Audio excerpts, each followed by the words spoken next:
Hello students, welcome back to my channel. I am Nikita, your maths teacher. હું તમને આ વિડીયોમાં 2024માં લેવાયેલું સ્ટાન્ડર્ડ મેથ્સનું પેપર આખું વિભાગ બી ડિટેલમાં શીખવવાની છું. ટોટલ બધા જ દાખલા કરાવીશ અને ડિટેલમાં કરાવીશ, જેથી બધા સ્ટુડન્ટને સમજાઈ જાય. ઘણું બધું ઇમ્પોર્ટન્ટ છે તમારા માટે. જો તમે બેઝિક મેથ્સ લીધું હોય તો તમારા માટે પણ આ વિડીયો એટલો જ ઇમ્પોર્ટન્ટ છે, કારણ કે જ્યારે આપણે પ્રિપેરેશન કરતા હોય ત્યારે બધા જ ટાઈપના દાખલા આપણને આવડવા જોઈએ. જો મારી ચેનલમાં પહેલી વાર આવ્યા હોય તો પ્લીઝ ચેનલને સબસ્ક્રાઈબ કરી લેજો, વિડીયોને લાઇક કરજો અને તમારા ફ્રેન્ડ સુધી જરૂરથી શેર કરજો. જેટલા મેક્સિમમ સ્ટુડન્ટ વિડીયો સુધી પહોંચશે તો હું બધા છેલ્લા 5 વર્ષના જેટલા પણ બોર્ડમાં પ્રશ્ન પૂછાયેલા છે પેપરો, એ બધા જ પેપરનું સોલ્યુશન લઈને આવીશ, એટલે તમને આઈડિયા આવી જાય કે કઈ રીતના દાખલા પૂછાય છે ને એનું કઈ રીતના સોલ્યુશન કરવાનું. તો આપણે શરૂઆત કરીએ વિભાગ બીની, જેમાં આપણને કહેવામાં આવ્યા છે, પૂછવામાં આવેલું છે કે ટોટલ તમારા 13 પ્રશ્નો આપ્યા હશે અને આ 13 પ્રશ્નમાંથી કોઈ પણ 9 પ્રશ્નને તમારે ચૂઝ કરીને કરવાના રહેશે. એટલે વ્યવસ્થિત પહેલાં જોઈ લેજો 13માંથી તમને બેસ્ટ રીતે કયા ન આવડે છે, કારણ કે જે તમે ફર્સ્ટ 9 અટેમ્પ કર્યા હશે એના માર્ક્સ મળશે તમને, બરાબર.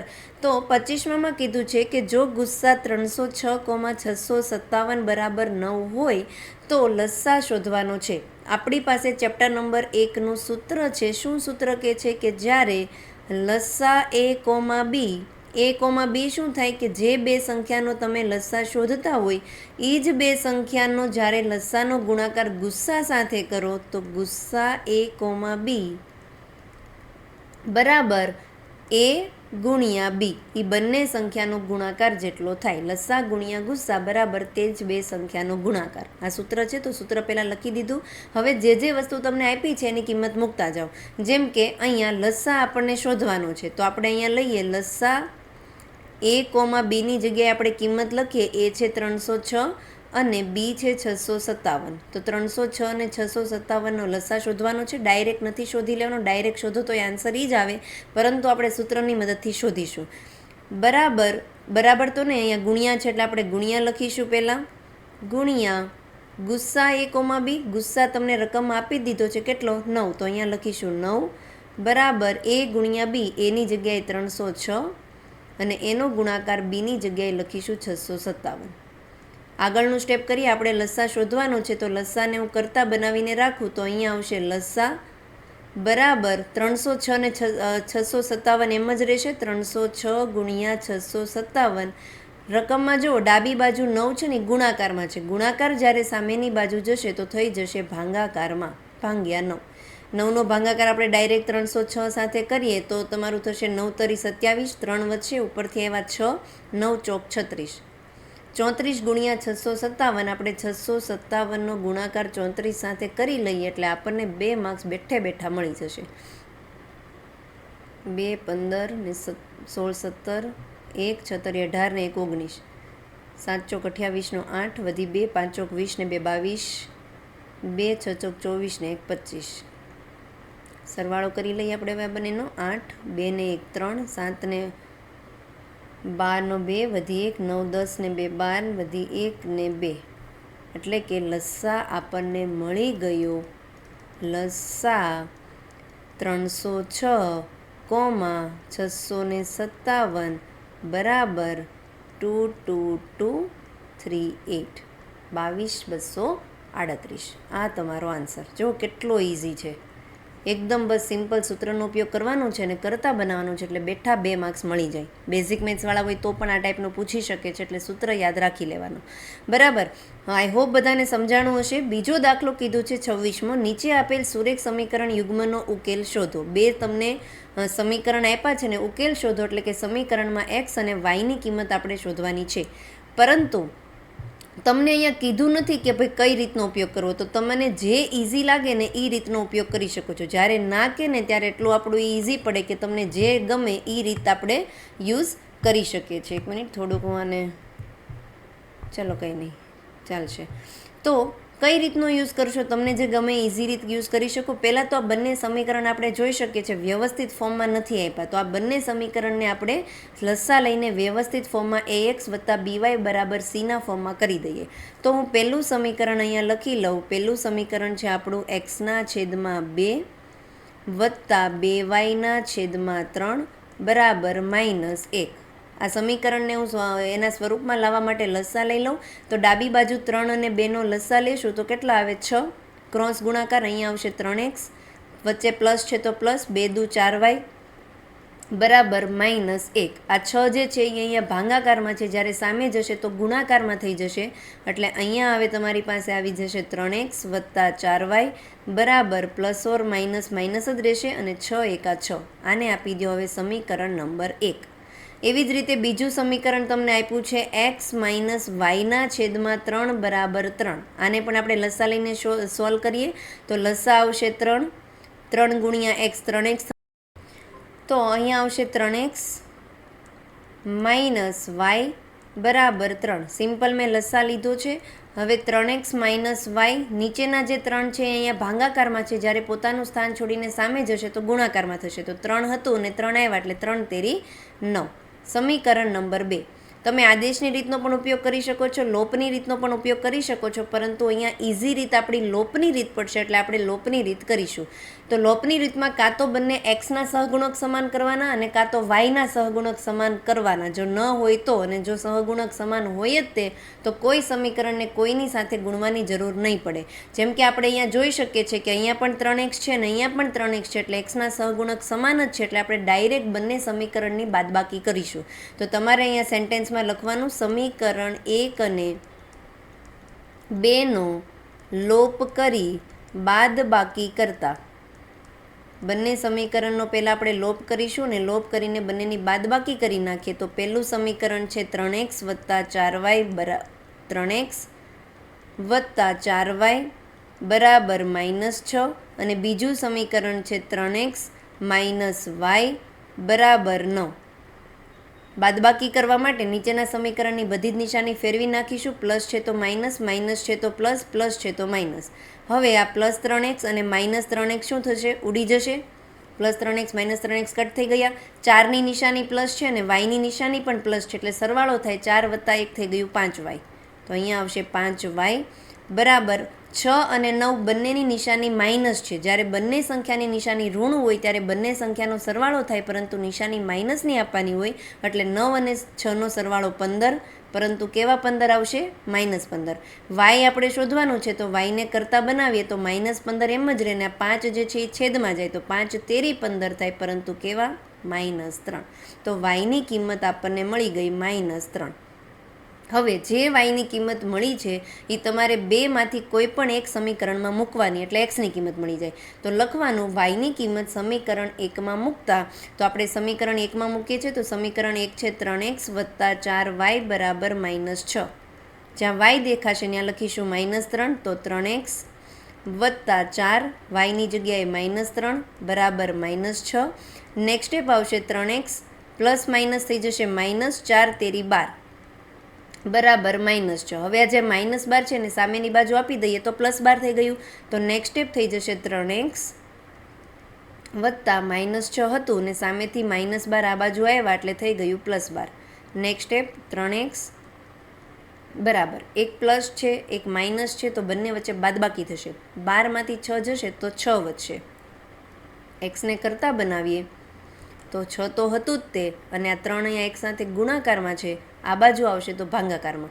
3 દુ 6, તો એક્સની કિંમત આપણને મળી ગઈ 2. નીચે લખી નાખવાનું. આમ આપેલ સમીકરણના ઉકેલ x બરાબર 2 અને y બરાબર -3 થાય. ઇઝી જ છે. પહેલાં સમીકરણને તમારે વ્યવસ્થિત એના પ્રામાણિક સ્વરૂપમાં લાવવાનું. ઓકે, નેક્સ્ટ જોઈએ. 27માં પૂછવામાં આવેલું છે કે આપેલ સમીકરણનો ઉકેલ અવયવીકરણની રીતથી શોધો. અવયવીકરણની રીતથી શોધવાનો છે. ચેપ્ટર નંબર 4નો દાખલો છે. તો હું તમને અવયવીકરણની રીતમાં શું કરાવું છું? એક ટ્રી બનાવું છું.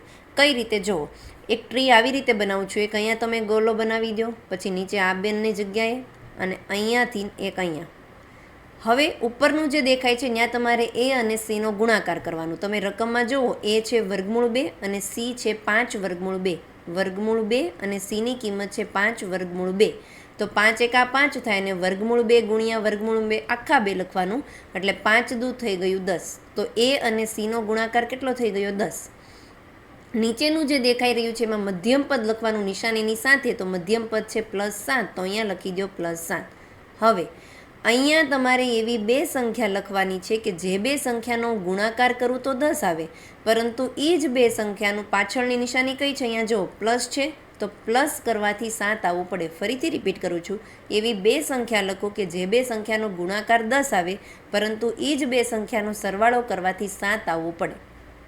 2 પંચા 10, તો આપણે અહીંયા લખીએ 2 ગુણ્યા 5, અને બંનેને કઈ નિશાની આવશે? જે નિશાની મધ્યમ પદની છે એ આવશે, પ્લસ છે એટલે આને પણ પ્લસ અને આને પણ પ્લસ. હવે આપણે ફરીથી ક્વેશ્ચન તરફ આવી જઈએ. તો જે રકમ છે એમાં પ્રથમ પદ એઝ ઇટ ઇઝ લખવાનું, વર્ગમૂળ 2x નો વર્ગ. મધ્યમ પદ 7xની જગ્યાએ આપણે આ બંને લખશું, +2 અને +5, તો +2x વત્તા +5x, અને અંતિમ પદ જે છે c અચળ પદ એમ જ રાખવાનું, 5 વર્ગમૂળમાં 2.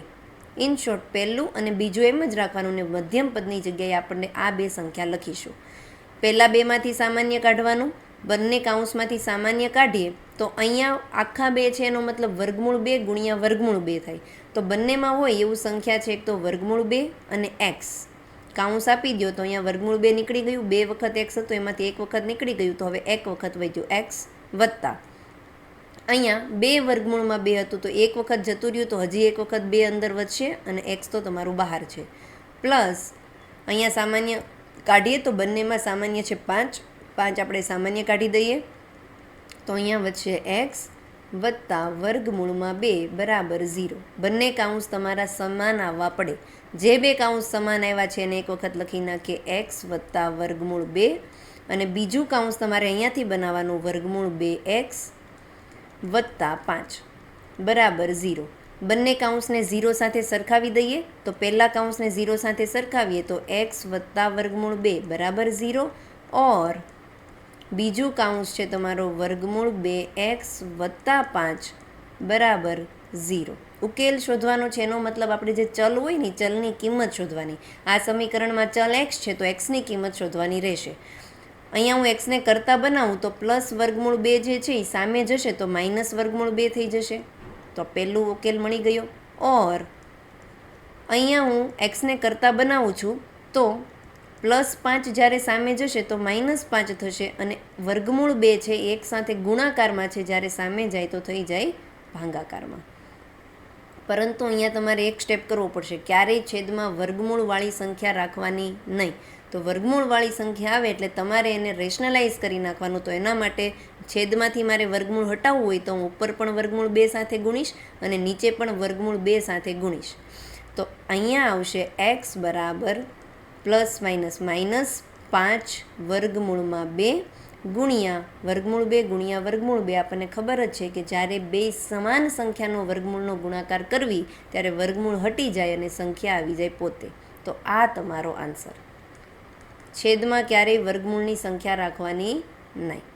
આઈ હોપ બધાને સમજાણું છે. બહુ ઇઝી દાખલો છે, પ્રેક્ટિસ કરજો એટલે આવડી જશે. ખાલી વિડીયો જોવાથી નહીં આવડે. જેટલા દાખલા તમે અહીંયા હું શીખું છું એ શીખતા જાઓ અને સાથે સાથે તમે ગણતા પણ જાઓ, કારણ કે તમે ગણશો ને તો જ તમને આઈડિયા ક્લિયર થશે. બરાબર. 28મો દાખલો જેમાં આપણને કંઈક આવી રીતે પૂછવામાં આવેલું છે. ઓકે, દ્વિઘાત સમીકરણ 2x નો વર્ગ -6x વત્તા 3 બરાબર 0 નો વિવેચક શોધો. વિવેચક એટલે શું? ડી. તે પરથી સમીકરણના બીજનું સ્વરૂપ નક્કી કરો કે સમીકરણના બીજ કેવા મળશે એ, અને જો વાસ્તવિક મળતા હોય તો તેને મેળવો, અને જો વાસ્તવિક હોય તો તમારે ચલ x છે એની કિંમત પણ શોધો. ડન. ચેપ્ટર નંબર 4નો દાખલો છે. તો આના માટે સૌથી પહેલાં આપણને વિવેચક શોધવાનું કીધું છે, તો વિવેચક ડી શોધી લઈએ. વિવેચક ડી માટેનું સૂત્ર છે b² - 4ac.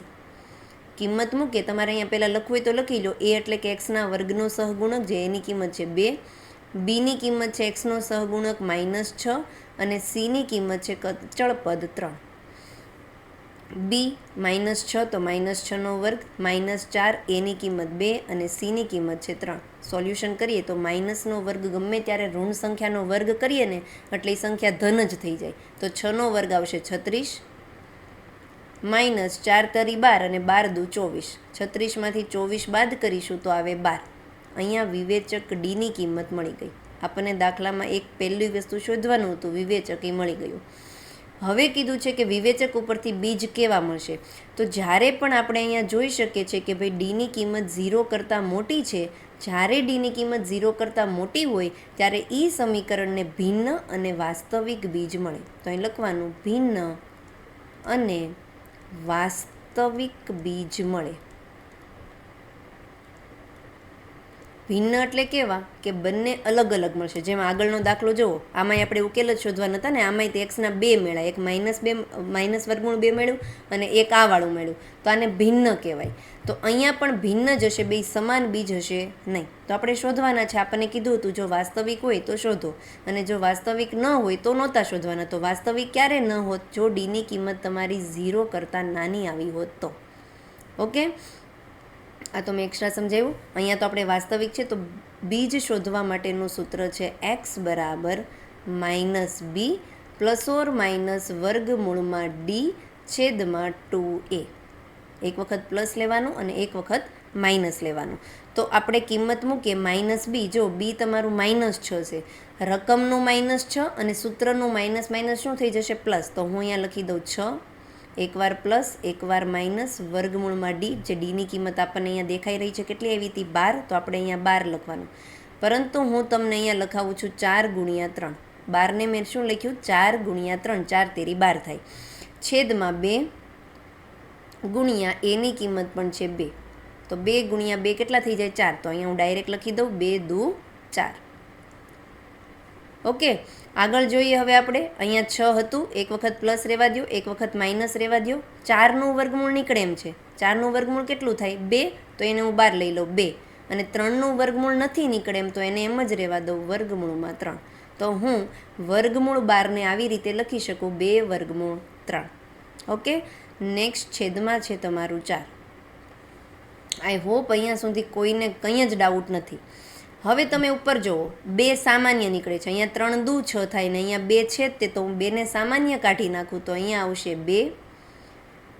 કૌંસમાં 2 નીકળી ગયું તો 3 વધ્યું. એક વખત પ્લસ એક વખત માઇનસ, 2 નીકળી ગયા તો હવે ખાલી વર્ગમૂળ 3 વધે છે અને છેદમાં છે 2.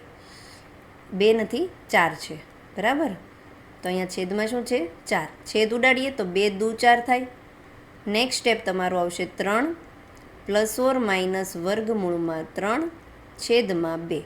અહીંયા આપણો જવાબ મળી ગયો. એક્સના 2 ભિન્ન બીજ મળ્યા. કયા કયા? એક વખત આવશે 3 વત્તા વર્ગમૂળ 3ના છેદમાં 2 અને બીજું આવશે 3 - વર્ગમૂળ 3ના છેદમાં 2. એક વખત પ્લસ લેવાનું, એક વખત માઇનસ લેવાનું. અહીંયા સુધી તમારે સાથે સ્ટેપ કરવાના ને છેલ્લે બંને આન્સરને અલગ અલગ બતાવી દેવાના.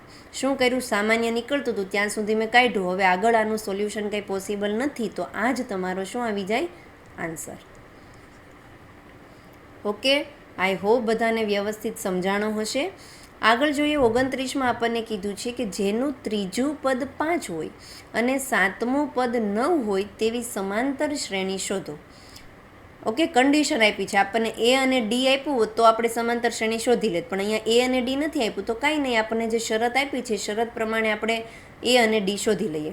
શું કીધું છે? ત્રીજું પદ. ત્રીજું પદને આપણે શું કહીએ? A3. તો અહીંયા ત્રીજા પદની જગ્યાએ હું લખીશ A3. A3ની કિંમત આપી છે 5.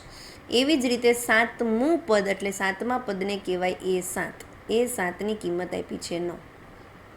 એનું સૂત્ર યાદ કરો. શું થાય? A + n - 1 × d થાય. અહીંયા 3 છે.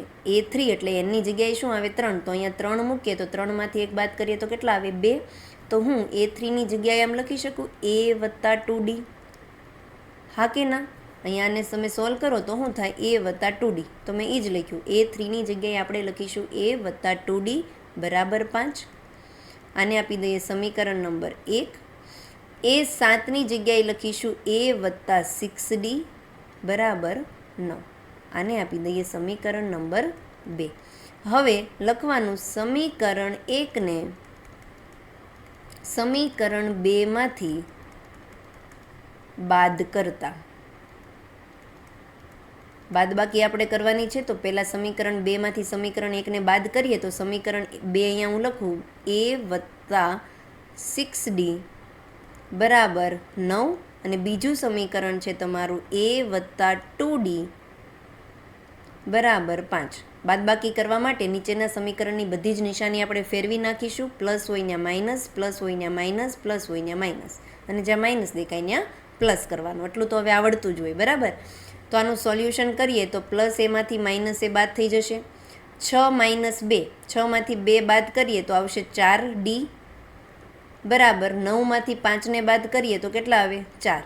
આપણે ડીની કિંમત શોધવાની હતી તો ડી મળી ગયું 1, કારણ કે 4 એકા 4 થશે, એટલે ડી શું મળી ગયું? 1.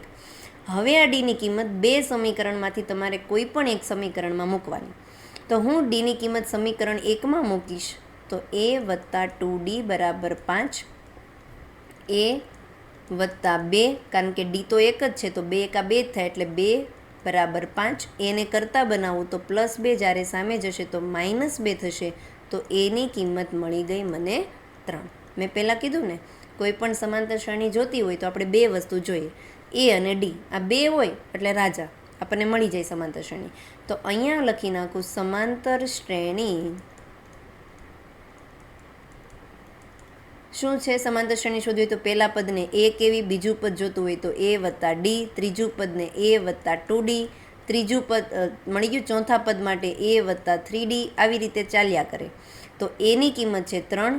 હવે 3માં સમાંતર જે તફાવત છે, સામાન્ય તફાવત 1 1 ઉમેરતો જવાનો, તો 3માં 1 ઉમેરીએ તો 4, 5, 6, 7, આવી રીતે શ્રેણી આપણી ચાલ્યા કરશે. અહીંયા દાખલો આખો કમ્પ્લીટ થઈ ગયો છે. ઓકે, આઈ હોપ સમજાણું છે. નેક્સ્ટ જોઈએ 30મો દાખલો, જેમાં આપણને પૂછવામાં આવ્યું છે કિંમત શોધો 2 tan વર્ગ 45 વત્તા cos વર્ગ 30 માઇનસ sin વર્ગ 60. સૌથી પહેલાં તમારા હાથમાં પુરવણી આવે એટલે ત્રિકોણમિતિનું આખું ટેબલ વ્યવસ્થિત બનાવી લેવાનું. અથવા તો મેં એક વિડીયો અપલોડ કરેલો છે કે તમારે આખું ટેબલ બનાવવું ન હોય તો તમે આંગળીની મદદથી પણ કોઈ પણ કિંમત શોધી શકો છો. તો એના માટે તમારે 1-2 સૂત્ર યાદ રાખવાના છે ને પછી તમને આખું ટેબલ આંગળીની મદદથી આવડી જશે. તો તમે વિડીયો પણ જોઈ શકો છો. આવો અહીંયા આપણે કિંમત શોધીએ. મોસ્ટ ઇમ્પોર્ટન્ટ અને એકદમ ઇઝી દાખલો છે, જ્યાં આપણને જે કિંમત દેખાય મૂકીશું. જેમ કે આ 2 હતું એ તો એમ જ રહેવા દઈએ. tan વર્ગ 45, તો tan 45ની કિંમત શું થાય? 1. તો આપણે અહીંયા લખીશું 1, પરંતુ એનો વર્ગ કરવાનો છે એટલે અહીંયા કરી દઈએ વર્ગ, વત્તા cos 30, cos વર્ગ 30 છે પરંતુ cos 30ની કિંમત થાય વર્ગમૂળ 3/2, અને આ વર્ગમૂળ 3/2નો વર્ગ કરવાનો છે, માઇનસ sin 60ની કિંમત પણ સેમ જ થાય વર્ગમૂળ 3/2, તો અહીંયા લખીશું વર્ગમૂળ 3/2 અને એનો પણ આપણે વર્ગ કરી દઈશું. નેક્સ્ટ સ્ટેપ આપણે જોઈશું, કાઉન્સને સોલ્વ કરીએ તો 2, 1નો વર્ગ 1 જ થશે તો હું અહીંયા 1 લખી દઉં, વત્તા વર્ગમૂળ 3નો વર્ગ થઈ જાય 3/2નો વર્ગ 4. જો ઘણા સ્ટુડન્ટ કેવી મિસ્ટેક કરે, ખાલી અંશનો જ વર્ગ કરે, છેદનો ન કરે. અહીંયા કાઉન્સ છે ને એનો મતલબ થાય કે બંને સંખ્યાનો વર્ગ કરવાનો રહેશે, માઇનસ વર્ગમૂળ 3નો વર્ગ 3/2નો વર્ગ 4. એક +3/4 છે, એક -3/4 છે. આ બંને પદ તમારા શું જાય? ઉડી જાય. જેમ કે +2 -2 0 થાય, એવી જ રીતે આ +3/4 -3/4ની કિંમત કેટલી થઈ જાય? 0. તો હવે એક જ સ્ટેપ વધ્યું, 2 × 1, અને 2 એકા 2 થાય, એટલે કે આ દાખલાનો જવાબ આપણને મળી ગયો 2. કેટલો ઇઝી દાખલો! 4 માર્ક્સમાં બેઠે બેઠા 2 માર્ક્સ લઈ લેવાય. તો ઓપ્શન તમારે કાઢવાના હોય ને ત્યારે તમારે આ રીતના દાખલા ચૂઝ કરાય કે તમારો સમય બચે. બરાબર. નેક્સ્ટ આપણે જોઈએ, અહીંયા સેમ ચેપ્ટરનો દાખલો છે પરંતુ સાબિત કરવાનો દાખલો છે. સાબિત કરવાનો દાખલો સ્ટાન્ડર્ડ મેથ્સના સ્ટુડન્ટવાળાને પૂછાશે. એમાં પણ સિલેક્ટેડ સાબિત કરવાના જ પૂછાય. મેં એક વિડીયો અપલોડ કરેલો છે અને જે એક્ઝામ નજીક આવશે એમ કરીશ, પણ કેટલા જ સાબિત કરવાના કરી લેવાના. અહીંયા તમને કીધું છે, પહેલાં આપણે લખી લઈએ ડાબા. હું આખો ક્વેશ્ચન નથી લખતી, તમારે શું કરવાનું, ડાબા લખીને આખો આ જે ડાબી બાજુ છે એ લખવાની અને પછી નીચેથી સોલ્યુશન શરૂ કરવાનું. હું અહીંયા ડાબી બાજુ 2 ટર્મ દેખાઈ રહી છે, એક આ છે અને આ બીજી આ ટર્મ છે. તો બંને વચ્ચે લસા લઈ લઉં તો આપણે લસા લઈએ, લસા આવશે cos a ગુણ્યા 1 વત્તા sin a. તો અહીંયા હું લખી દઈશ cos a ગુણ્યા 1 વત્તા sin a. આ લસા થઈ ગયો. હવે જેના છેદમાં નથી એને ગુણવાનું. જેમ કે આ પહેલું જે છે એના છેદમાં cos a નથી તો એના અંશને cos a હારે ગુણવું પડે. ઓલરેડી એની પાસે cos a હતું જ તેને હજી એક વખત આપણે cos a સાથે ગુણીશું તો 2 વખત થઈ જશે, જેને આપણે કહીએ cos વર્ગ a. સમજાણું?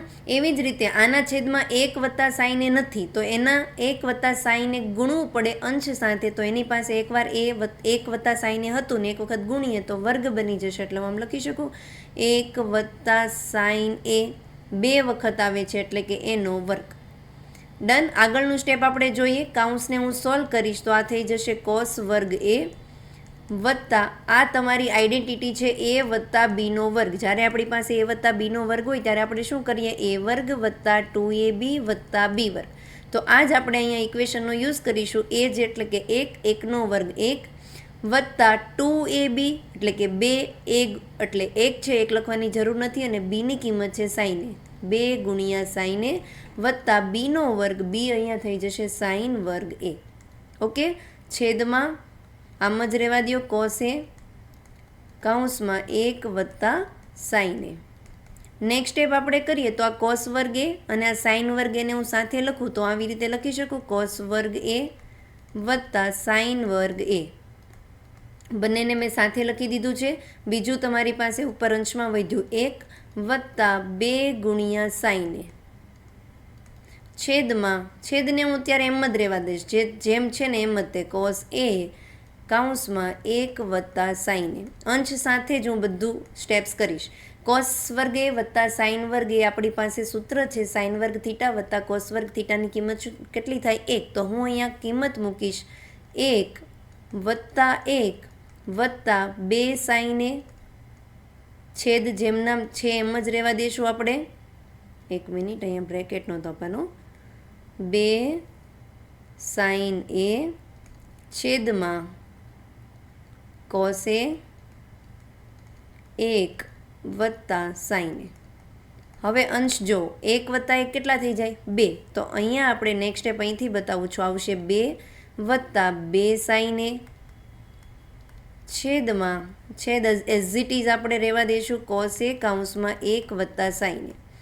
અંશમાં તમને બે પદમાંથી કંઈક સામાન્ય દેખાઈ રહ્યું છે. શું દેખાય છે? 2. તો હું 2ને સામાન્ય કાઢી નાખું તો અહીંયાથી 2 હતું એ સામાન્યમાં નીકળી ગયું, તો હવે એની પાસે 1 વધ્યું. 1 વત્તા અહીંયા 2 હતું એ સામાન્યમાં આપણે કાઢી લીધું તો આની પાસે વધી ગયું સાઈન એ. છેદ જે છે એ એઝ ઇટ ઇઝ લખીશું આપણે કોસ એ 1 વત્તા સાઈન એ. તમને દેખાઈ રહ્યું છે અંશમાં પણ 1 વત્તા સાઈન એ છે, છેદમાં પણ 1 વત્તા સાઈન એ છે. તો આખો જે કાઉન્સ છે આપણે શું કરી નાખીએ? ઉડાડી દઈએ. તો હવે તમારી પાસે વધ્યું 2ના છેદમાં કોસ એ. તો હું આમ લખી શકું 2 ગુણ્યા 1ના છેદમાં કોસ એ. 1ના છેદમાં કોસ એ કોનું સૂત્ર છે? કોસ કોનો વ્યસ્ત છે? સેકનો. તો 1ના છેદમાં કોસ એની જગ્યાએ હું શું લખી શકું? સેક એ. તો આપણો અહીંયા જવાબ મળી ગયો 2 ગુણ્યા સેક એ. આ તમારું થઈ ગયું ડાબા બરાબર જબા. નીચે લખી નાખવાનું આમ ડાબા બરાબર જબા સાબિત થાય છે. આઈ હોપ બધા વિદ્યાર્થીને સમજાણું હશે. ગણીને કરજો. એક વખત તમે જાતે વિડીયો પોઝ કરીને ગણી જુઓ તો તમને ખ્યાલ આવે કે તમને સ્ટેપમાં સમજ પડી કે નહીં. ઓકે, આગળ જોઈએ 32મો દાખલો, જેમાં આપણને કીધું છે 5 સેન્ટીમીટર ત્રિજ્યાવાળા વર્તુળના કોઈ બિંદુ પી આગળ દોરેલ એક સ્પર્શક પી ક્યુ કેન્દ્ર ઓ માંથી પસાર થતી રેખાને ક્યુ બિંદુએ છેદે છે. ઓકે, જો ઓ ક્યુ બરાબર 12 હોય તો પી ક્યુની લંબાઈ શોધો. તમારો વર્તુળનો દાખલો છે, મોસ્ટ ઇમ્પોર્ટન્ટ છે. આ રીતનો દાખલો પૂછાય જ છે.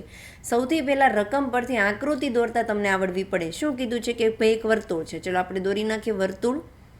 આ વર્તુળની જે ત્રિજ્યા છે એ તમને આપી દીધી છે 5 સેન્ટીમીટર. આ વર્તુળનું કેન્દ્ર લઈ લઈએ. 5 સેન્ટીમીટર ત્રિજ્યાવાળા વર્તુળના કોઈ બિંદુ પી આગળ દોરેલ એક સ્પર્શક, એટલે કે આ વર્તુળ પર એક બિંદુ, સપોઝ હું અહીંયા લઈ લઉં કે આ વર્તુળ પર એક બિંદુ પી છે અને આ પી બિંદુ પર એક સ્પર્શક દોરવામાં આવેલો છે. કેન્દ્ર ઓમાંથી આ જે આકૃતિ છે એનું કેન્દ્રનું નામ આપી દીધું છે ઓ. પસાર થતી રેખાને, કેન્દ્રમાંથી જે પસાર થતી રેખા હોય એ અને આ સ્પર્શક એકબીજાને કયા બિંદુમાં છેદે છે? ક્યુ બિંદુમાં. તો ઓ ક્યુ બરાબર 12 હોય છે. પહેલાં હું આને જોઈન્ટ કરી દઉં. આ ત્રિજ્યા અને સ્પર્શક વચ્ચેનું ઓ ક્યુનું માપ તમને આપી દીધું છે, દેખાઈ રહ્યું છે. ઓથી લઈને ક્યુનું અંતર આપી દીધું છે 12 સેન્ટીમીટર અને તમારે શોધવાનું છે પીથી લઈને ક્યુનું અંતર, એટલે કે આ સ્પર્શકની લંબાઈ શોધવાની છે. ઓથી લઈને પીનું અંતર પણ આપણી પાસે છે તે ત્રિજ્યા, ઓથી લઈને પી ત્રિજ્યા છે ને રકમમાં ત્રિજ્યા આપણને આપી દીધી છે 5 સેન્ટીમીટર, એટલે આ અંતર તમારી પાસે છે 5 સેન્ટીમીટર. હવે યાદ કરો, પ્રમેય 10.1 આપણને શું કહે છે કે ભાઈ વર્તુળની ત્રિજ્યા અને વર્તુળનો સ્પર્શક બંને એકબીજા સાથે 90 અંશનો ખૂણો બનાવે. એટલે આ કેટલો ખૂણો હોય? કાટ ખૂણો 90 ડિગ્રી હોય. તો હું અહીંયા લખીશ, અહીં ત્રિકોણ ઓ પી ક્યુમાં માપ ખૂણો ઓ પી ક્યુ બરાબર 90 અંશ છે, કારણ કે પ્રમેય 10.1 મુજબ પ્રમેય 10.1 આપણને કહે છે કે ભાઈ ત્રિજ્યા અને સ્પર્શક એકબીજા સાથે 90 અંશનો ખૂણો બનાવે. જે પણ ત્રિકોણ કાટકોણ ત્રિકોણ હોય એમાં બે બાજુ આપી હોય તો ત્રીજી બાજુ શોધવા માટે આપણે શેનો ઉપયોગ કરીએ? પાયથાગોરસનો. તો અહીંયા પાયથાગોરસનો પ્રમેય જે આપણને કહે છે કે કર્ણનો વર્ગ એ બાકીની બે બાજુના વર્ગોના સરવાળા જેટલો હોય છે. કર્ણ કોને કહેવાય? જ્યાં કાટખૂણો દેખાઈ રહ્યો છે એની સામેની બાજુ જે છે એ કર્ણ છે.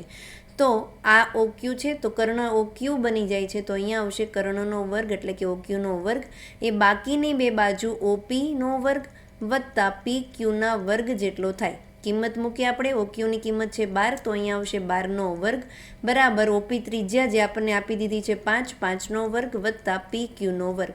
12નો વર્ગ થશે 144 અને 5નો વર્ગ થાય 25. 25 જ્યારે પોતાનું સ્થાન છોડીને આ બાજુ આવશે તો થઈ જશે -25 બરાબર PQનો વર્ગ. 144માંથી 25ને બાદ કરીશું તો 119 આવશે. તો અહીંયા થઈ ગયું 119 બરાબર PQનો વર્ગ. વર્ગ જ્યારે આ બાજુ આવશે ત્યારે વર્ગમૂળ થઈ જશે. તો PQ બરાબર વર્ગમૂળમાં 119. નીચે લખી નાખવાનું સેન્ટીમીટર અને 119નું વર્ગમૂળ નથી નીકળી શકતું એટલે જવાબ તમારો એટલો જ રહેશે, વર્ગમૂળ 119. લખવાનું છેલ્લે આવી રીતે કે આમ PQની લંબાઈ વર્ગમૂળ 119 સેન્ટીમીટર થાય. એકમ લખવો ખાસ જરૂરી છે. જો તમે એકમ નહીં લખો તો તમારા માર્ક્સ કપાશે, અડધો માર્ક્સ. ખાસ ધ્યાન રાખજો. આગળ જોઈએ 33મો દાખલો જે આપણને પૂછવામાં આવ્યો છે. બે ઘન પૈકી પ્રત્યેકનું ઘનફળ 64 સેન્ટીમીટર ઘન હોય તેવા બે ઘનને જ્યારે આપણે જોડી દઈશું ત્યારે તમારી આકૃતિ જે બનશે એ લંબઘન બનશે અને આ લંબઘનનું આપણે પૃષ્ઠફળ શોધવાનું છે. સેમ ટુ સેમ બેઝિક મેથ્સમાં પણ પૂછાણેલો હતો. થોડુંક ટ્વિસ્ટ હતું અને ઘણી બધી વખત પૂછાય છે. તમને જ્યારે આવું કીધું હોય ને કે બે ઘન છે એનું પ્રત્યેકનું ઘનફળ આપ્યું હોય ત્યારે સૌથી પહેલાં તમારે ઘનફળ ઉપરથી બાજુ શોધી લેવાની. તો આપણે અહીંયા લખીએ લંબઘનનું ઘનફળ આપણને આપી દીધું છે, લંબઘનનું નહીં ઘનનું. તો આપણે અહીંયા લખીશું ઘનનું ઘનફળ બરાબર રકમમાં કેટલું આપ્યું છે આપણને 64 સેન્ટીમીટર ઘન. હવે ઘનનું ઘનફળ શોધવાનું સૂત્ર છે એનો ઘન. તો આપણે અહીંયા લખીશું એનો ઘન. જે ઘનનું ઘનફળ લખ્યું હતું એની નીચે આપણે એનું સૂત્ર લખી દઈશું એનો ઘન બરાબર 64. ઘન જ્યારે સામે જાય તો ઘનમૂળ થઈ જાય એટલે આપણને ઘનની બાજુ એ મળી ગઈ ઘનમૂળ 64. 64નું ઘનમૂળ શું થઈ જાય? 4 સેન્ટીમીટર. તો બાજુ મળી ગઈ આપણને 4 સેન્ટીમીટર. હવે જુઓ અહીંયા સુધીનું તો તમને થઈ ગયું, બાજુ શોધી લીધું. હવે એવું કીધું છે કે બે ઘન છે. સપોઝ આ તમારો પહેલો ઘન છે અને આ બીજો ઘન છે. અહીંયાથી બંને ઘનને શું કરી દેવાના છે? જોડી દેવાના છે. તો હવે જે તમને આકૃતિ દેખાઈ રહી છે કઈ બની ગઈ? લંબઘન. તો બાજુ જે હતી એ પહેલાં એકની 4 સેન્ટીમીટર હતી અને હવે બીજાની પણ આવી ગઈ 4 સેન્ટીમીટર. બંનેને જોડી દીધા તો આખા લંબઘનની જે લંબાઈ છે એ આપણને કેટલી મળી ગઈ? 8 સેન્ટીમીટર. તો જે ડેટા આપણને લંબઘન માટે જોતા છે એ આપણે અહીંયા લખી નાખીએ. લંબઘન બરાબર જેની લંબાઈ મળી ગઈ 8 સેન્ટીમીટર, 4 સેન્ટીમીટર 4 સેન્ટીમીટરને જોડી દીધા તો પહેલાં આટલું હતું, બેને જોડ્યા એટલે 8 સેન્ટીમીટર થઈ ગયું. હવે આ જે લંબઘન દેખાઈ રહ્યું છે એની પહોળાઈ જે તમારી ઘનની પહોળાઈ હતી 4 સેન્ટીમીટર એ જ તમારી લંબઘનની પહોળાઈ રહે. એટલે પહોળાઈ તો 4 સેન્ટીમીટર જ રહેશે અને ઊંચાઈ પણ 4 સેન્ટીમીટર જ રહેશે. તમે આકૃતિમાં જોઈ શકો છો એની ઊંચાઈમાં કંઈ ફરક નથી પડ્યો, નથી તો એની પહોળાઈમાં પડ્યો. લંબઘનમાં ખાલી લંબાઈમાં જ ફરક પડ્યો છે. હવે આપણે આ લંબઘનનું પૃષ્ઠફળ શોધવાનું છે. તો અહીંયા લખીએ આપણે લંબઘનનું પૃષ્ઠફળ.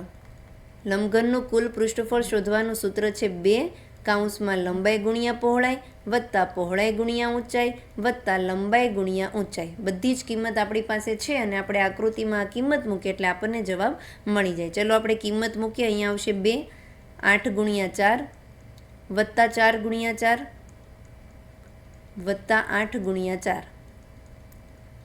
સોલ્યુશન કરશું આપણે. 2 8 ચોક 32 વત્તા ચોકે ચોકે 16 વત્તા 8 ચોક 32. સરવાળો કરીએ તો 2 32 વત્તા 16 વત્તા 32 કરીશું એટલે 80 જવાબ આવશે. 80નો ગુણાકાર 2 સાથે કરીએ તો 8 દુ 16 થાય એટલે કે અહીંયા મળી ગયું 160. એકમ શું આવે? સેન્ટીમીટર વર્ગ. પૃષ્ઠફળ છે, જો પૃષ્ઠફળ હોય તો વર્ગ આવે અને જો ઘનફળ હોય તો ઘન આવે. તો અહીંયા લખી દેવાનું. તમે સેન્ટીમીટર વર્ગ પણ લખી શકો છો અથવા તો તમે 160 ચોરસ સેન્ટીમીટર આમ પણ લખી શકો. આ બંને સમાન છે પરંતુ યુનિટ લખવો જરૂરી છે. નીચે લખી નાખવાનું. આમ બે ઘનને જોડવાથી બનતા લંબ ઘનનું પૃષ્ઠફળ 160 ચોરસ સેન્ટીમીટર થાય. ક્લિયર? નેક્સ્ટ જોઈએ 34મો દાખલો, જેમાં આપણને પૂછવામાં આવ્યું છે કે વર્ગીકૃત માહિતી માટે પ્રચલિત સંકેતોમાં આપણને L, H, F0, F1, F2ની કિંમત આપી દીધી છે અને સિમ્પલ આપણે બહુલક શોધવાનો છે. તો એના માટે આપણે બહુલકનું સૂત્ર લખી નાખીએ. બહુલકને આપણે દર્શાવીએ છીએ Z વડે. Z બરાબર L વત્તા F1 માઇનસ F0 છેદમાં 2 ગુણ્યા F1 minus F0 minus F2 ગુણ્યા વર્ગ લંબાઈ H. સૂત્ર આખું લખી દીધું. હવે આપણે કિંમત મૂકીએ. L વત્તા F1 દેખાઈ રહ્યું છે 8 માઇનસ F0ની કિંમત 7 આપેલી છે છેદમાં 2 ગુણ્યા F1. F1 8 છે ને 8નો ગુણાકાર હું ડાયરેક્ટ 2 સાથે કરું તો 8 દુ 16, એટલે આ સ્ટેપ હું ડાયરેક્ટ લખું છું 16 માઇનસ F0 7 માઇનસ F2ની કિંમત છે 2 ગુણ્યા વર્ગ લંબાઈ H આપી દીધું છે 2. અહીંયા Lની જગ્યાએ આપણે Lની કિંમત લખવાની છે. તો અહીંયા Lની કિંમત કેટલી આપી દીધી છે રકમમાં? 3. આગળ જોઈએ નેક્સ્ટ સ્ટેપ 3 વત્તા 8માંથી 7 બાદ કરીશું તો 1 આવશે છેદમાં 16. 7 અને 2 બંનેની નિશાની તમારી માઇનસ છે તો બંનેનો સરવાળો થશે. 7 ને 2 9 થાય પરંતુ નિશાની કઈ આપવાની આપણે? માઇનસની. અને આ જે 2 છે એને હું અંશ સાથે ગુણી નાખું. આગળ જોઈએ આપણે 3 વત્તા 2 એકા 2 છેદમાં 16માંથી જ્યારે 9 બાદ કરીશું તો આવશે 7. હવે 2નો ભાગાકાર 7 સાથે કરીએ આપણે. અહીંયા 2 7, 2 નાના છે તો 0 મૂક્યું, ઉપર મૂકીશું 0.7 દુ 14 6 0 7 અઠ્ઠા 56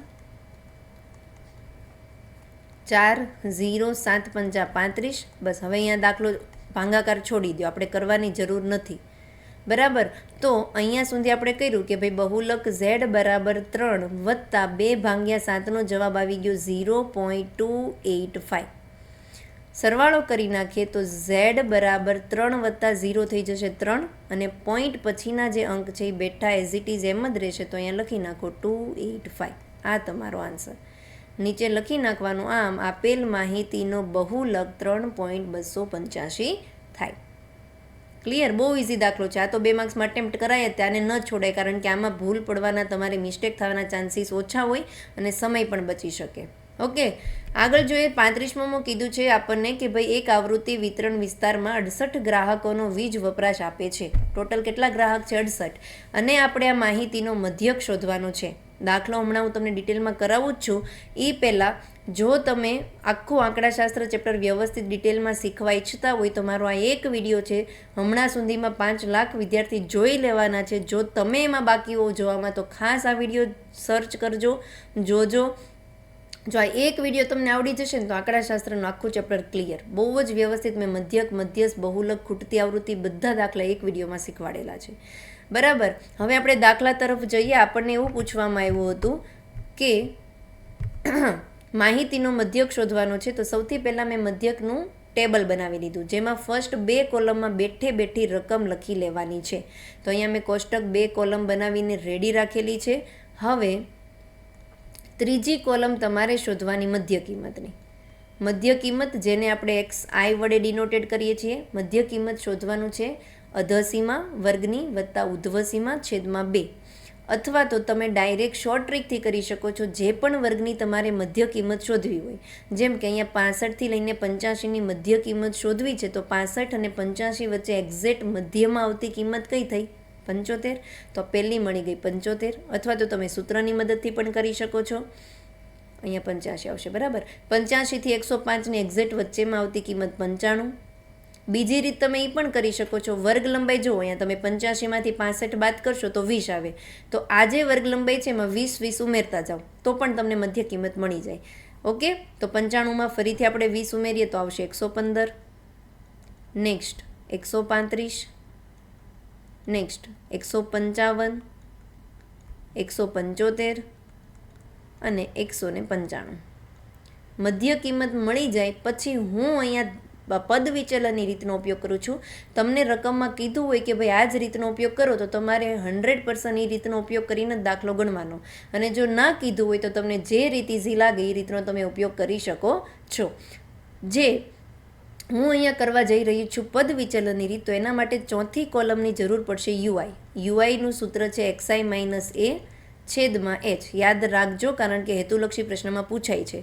ગમે એકને એ ધારવાનું, તો હું અહીંયા મધ્ય કિંમત 135 દેખાઈ રહી છે એને એ ધારું છું. જ્યાં એ ધાર્યું હોય એની સામેની બાજુ 0, ઉપરની બાજુ બધી ઋણ સંખ્યા -1 -2 -3, નીચેની બાજુ બધી ધન સંખ્યા +1 +2 +3. ધારેલ મધ્યકની રીત અને પદ વિચલનની રીતમાં શું ફરક છે ને એ તમારે શીખવું હોય ને તો તમે મેં હમણાં વિડીયો સજેસ્ટ કર્યો તો ને જોજો, એટલે તમને આઈડિયા આવશે. મેં એમાં બધા જ દાખલા અલગ અલગ રીતથી કરીને બતાવેલા છે. ઓકે, હવે છેલ્લી કોલમ જે છે એમાં આપણે શોધવાનું fi ગુણ્યા યુઆઈ. જે આપણી આવૃત્તિ છે એને આપણે fi કહીએ છીએ. તો fi અને યુઆઈનો ગુણાકાર કરીએ તો +- -4 તેરી 12, +- -5 દુ 10, +- -13 એકા 13, 20 ગુણ્યા 0 0, 14 એકા 14, 8 દુ 16, 4 તેરી 12.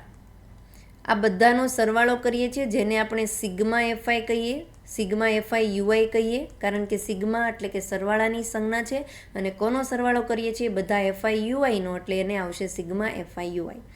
સરવાળો કરીએ ને તો હું એક સ્ટેપ નાનું કરી શકું છું. અહીંયા -12 છે ને અહીંયા +12 છે, તો આ -12 +12 ઉડાડી દઉં, કારણ કે 0 જ થાય, એટલે બે સંખ્યાને હવે હું નહીં ગણું. નેક્સ્ટ 10 અને 13 બંનેનો થાય સરવાળો, પરંતુ નિશાની આવે માઇનસની, 10 ને 13 થઈ ગયું 23. એવી જ રીતે હવે પ્લસનો સરવાળો કરીએ તો 14 + 16 થઈ જશે 30, પરંતુ કેવા 30? +30. એક પ્લસ છે એક માઇનસ છે, તો બંને વચ્ચે બાદબાકી થશે. 30માંથી 23ને બાદ કરીએ તો 7 આવે, તો સિગ્મા fi યુઆઈ મળી ગયું 7. હવે આ જે આવૃત્તિ તમને દેખાઈ રહી છે એનો પણ સરવાળો કરવાનો, તો એને આપણે કહીશું સિગ્મા fi. જ્યારે તમે બધી આવૃત્તિનો સરવાળો કરશો ત્યારે આપણને રકમમાં આપી જ દીધું છે ટોટલ 68 ગ્રાહક છે, તો આ બધાનો સરવાળો આવશે 68. અહીંયા સરવાળો કરવાની જરૂર નથી. ઓકે, એટલું આ ઇરેઝ કરી દઉં છું. આટલું તમારે પહેલાં વ્યવસ્થિત ટેબલ બનાવી લેવાનું. હવે આપણી પાસે મધ્યક શોધવાનું સૂત્ર છે x બાર બરાબર પદ વિચલનથી જ્યારે શોધતા હશું ત્યારે એનું સૂત્ર આવે a વત્તા સિગ્મા fi યુઆઈ છેદમાં સિગ્મા fi ગુણ્યા વર્ગ લંબાઈ h. બધી કિંમત મૂકી દઈએ તો a છે આપણું 135, જે આપણે અહીંયા ધારેલું હતું, વત્તા સિગ્મા fi યુઆઈની કિંમત આવી ગઈ 7, છેદમાં સિગ્મા fiની કિંમત આપણને દેખાઈ રહી છે 68, અને વર્ગ લંબાઈ h છે 20. છેદ ઉડાડી અહીંયા હું લખી દઉં 10 ગુણ્યા 2 20, અહીંયા તમારું થઈ જશે 34 દુ 68. નેક્સ્ટ અહીંયા 10ની જગ્યાએ હું લખું 5 દુ 10, અને 34નો ભાગ 2 સાથે ચાલશે 17. જેટલા છેદ ઉડતા હતા એટલા મેં ઉડાડી દીધા. હવે આગળના સ્ટેપમાં આવશે 135 વત્તા 7 ગુણ્યા 5 થશે 35, 7 પંચા 35 છેદમાં 17. 35 અને 17નો ભાગાકાર કરીએ આપણે, તો અહીંયા હું ભાગાકાર બતાવું છું. શું હતું? 35 ભાગ્યા 17. જો સોરી તો હવે આપણે ભાગાકાર કરીએ. 17 દુ 34, 1 વચ્ચે 1 17 કરતાં નાના છે તો 0 ઉમેરવાનું, ઉપર મૂકીશું આપણે 0.0, હજી એક 0 મૂકીશું, 17 પંચા 85, 15 આવશે. હવે છોડી દો, ડેસિમલ પછી 2 અંક આવી જાય ને એટલે ઘણું. તો અહીંયા x બાર બરાબર 135 વત્તા બંનેનો ભાગાકાર આવી ગયો 2.05. નેક્સ્ટ 135 વત્તા 2 કરીશું તો 137 થઈ જશે, અને ડેસિમલ પછી 0.5 એઝ ઇટ ઇઝ રહેશે. આ તમને મળી ગયું મધ્યક x બાર. નીચે લખી નાખવાનું આમ 68 ગ્રાહકોનો માસિક વીજ વપરાશનો મધ્યક 137.05 થાય. ઓકે, આઈ હોપ બધાને સમજાણું છે. આગળ જોઈએ 36મો દાખલો જે પૂછવામાં આવ્યો છે, જો P ઓફ A બરાબર 0.8નો વર્ગ હોય તો P ઓફ A બાર શોધો. બહુ ઇઝી દાખલો છે, આ તો અટેમ્પ્ટ કરાય જ, એકદમ ઇઝીએસ્ટ. તમને શું કીધું છે કે ભાઈ P ઓફ Aની કિંમત છે 0.8નો વર્ગ, તો હું આમ લખી શકું 0.8 ગુણ્યા 0.8, કારણ કે 0.8નો વર્ગને તો 8નો વર્ગ થાય તમારો 64. નેક્સ્ટ 8 ગુણ્યા 8 કરીએ તો 64 આવે, પરંતુ અહીંયા પોઈન્ટ પછી ટોટલ 2 અંક છે, તો જવાબમાં તમારે 2 અંક પછી પોઈન્ટ મૂકવાનો રહેશે. આગળ મૂકી દઉં 0. તો 0.8નો વર્ગ કરીએ તો આવે 0.64. એટલે અહીંયા તમને P ઓફ એની કિંમત મળી ગઈ 0.64. નેક્સ્ટ જોઈએ આપણે, 1 મિનિટ. તો આપણને અહીંયા P ઓફ એની કિંમત મળી ગઈ 0.64. હવે આપણી પાસે સૂત્ર છે કે P ઓફ એ અને તેની પૂરક ઘટના P ઓફ એ બાર આ બંનેનો સરવાળો 1 થાય. P ઓફ એની કિંમત છે 0.64. હું અહીંયા મૂકું 0.64 વત્તા P ઓફ એ બાર બરાબર 1. P ઓફ એ બારને હું કરતા બનાવું તો P ઓફ એ બાર બરાબર 1 પ્લસ 0.64 જ્યારે સામે જશે તો થઈ જશે માઇનસ 0.64. 1માંથી 1ને હું આમ લખી શકું 1.00, એમાંથી હું 0.64ને બાદ કરું છું તો અહીંયા આવશે 10, 9, 0. 10માંથી 4 જશે 6, 9માંથી 6 જશે 3.0. એટલે કે જવાબ આવી ગયું 0.36. કેની કિંમત મળી ગઈ આપણને? P ઓફ એ બારની. બહુ જ ઇઝી. તમે કમ્પેરિઝન કરી શકો છો. આગળનો દાખલો 2 માર્ક્સમાં જ હતું, કેટલું બધી ગણતરી કરવી પડી, અને આ દાખલો પણ 2 જ માર્ક્સમાં છે, એટલા સ્ટેપમાં જવાબ આવે. તો આ 100% અટેમ્પ્ટ કરાય, કારણ કે ના માર્ક્સ પણ ન કપાય અને સમય પણ બચી શકે તમારો. ઓકે, નેક્સ્ટ અને છેલ્લો દાખલો આ વિભાગ બીનો, જેમાં પૂછવામાં આવ્યું છે પાસાને જ્યારે એકવાર ફેંકવામાં આવે તો અવિભાજ્ય સંખ્યા હોય તેની સંભાવના શોધવાની અને અયુગ્મ સંખ્યા મળવાની સંભાવના. સૌથી પહેલાં સંભાવનાનો દાખલો પૂછાય એટલે તમારે સંભાવનાનું સૂત્ર લખવાનું. સંભાવના બરાબર ઉદ્ભવતા પરિણામની સંખ્યા છેદમાં કુલ પરિણામની સંખ્યા. આ જે સૂત્ર છે ફરજિયાત લખવું જરૂરી છે. ઉદ્ભવતા પરિણામની સંખ્યા છેદમાં કુલ પરિણામની સંખ્યા. હવે જુઓ, જે તમને કન્ડિશન આપી છે ને એમાં સૌથી પહેલાં તમે કુલ પરિણામની સંખ્યા લખી નાખો. જ્યારે આપણે એક પાસાને ઉછાળીશું ત્યારે કુલ પરિણામની સંખ્યા કેટલી મળે? 6. કાં તો તમારા પાસા પર 1 આવી શકે, કાં 2, 3, 4, 5 અને 6. એટલે જોઈ શકીએ કે કુલ પરિણામ ટોટલ 6 મળે. એમાંથી જે પહેલી કન્ડિશન છે અવિભાજ્ય સંખ્યા મળે, તો આપણે અહીંયા લખવાનું પહેલી કન્ડિશનમાં એ બરાબર અવિભાજ્ય સંખ્યા મળે તેવી ઘટના. અવિભાજ્ય સંખ્યા મળે તેવી ઘટનાને આપણે એ લઈશું, તો એની સંભાવના માટે એને કહેવાય છે P ઓફ એ. એટલે કે અવિભાજ્ય સંખ્યા મળે તેવી ઘટનાની સંભાવના. અવિભાજ્ય સંખ્યા એટલે કઈ સંખ્યા? કે જે, જો તમને અહીંયા મૂળ સંખ્યા, અવિભાજ્ય સંખ્યા આવી થોડીક ખબર હોવી પડે. અવિભાજ્ય સંખ્યા એટલે એવી સંખ્યા થાય કે જેનો ભાગ કોઈ બીજા સાથે, મતલબ એ સંખ્યા કોઈ બીજાના ઘડિયામાં ન આવતી હોય. ઓકે, ખાલી એનો ભાગ એક સાથે અને સંખ્યા પોતે સાથે જેનો ભાગ ચાલતો હોય એને અવિભાજ્ય સંખ્યા કહેવાય. એક જે છે એ વિભાજ્ય સંખ્યા પણ નથી ને અવિભાજ્ય સંખ્યા પણ નથી. તો 2 જે છે એ અવિભાજ્ય સંખ્યા છે, કારણ કે 2નો ભાગ ખાલી 2 સાથે ચાલે ને 1 સાથે ચાલે. 3 પણ અવિભાજ્ય સંખ્યા છે. 4 અવિભાજ્ય સંખ્યા નથી, વિભાજ્ય છે, કારણ કે 2ના ઘડિયામાં પણ 4 આવે છે. 5 જે છે એ અવિભાજ્ય સંખ્યા છે. તો ટોટલ ઉદ્ભવતા પરિણામ કેટલા થયા? 3. તો અહીંયા આવશે 3 છેદમાં કુલ પરિણામની સંખ્યા 6. છેદ ઉડાડીએ તો 3 દુ 6 થાય, એટલે કે આવી ગયું 1.2, જેને આપણે 0.5 પણ લખી શકીએ. બીજી કન્ડિશન, એના માટે આપણે લખીશું B બરાબર અયુગ્મ સંખ્યા મળવાની ઘટના. પછી તમારે આવી રીતે લખવાનું P ઓફ B બરાબર કેવી સંખ્યા? અયુગ્મ. અયુગ્મ એટલે કેવી સંખ્યા થાય? એકી સંખ્યા. તો 1 થી લઈને 6માં 1, 3 અને 5 આ 3 સંખ્યા એવી છે જે અયુગ્મ સંખ્યા છે. તો ઉદ્ભવતું પરિણામ 3 છેદમાં કુલ પરિણામ 6, 1/2 એટલે કે 0.5.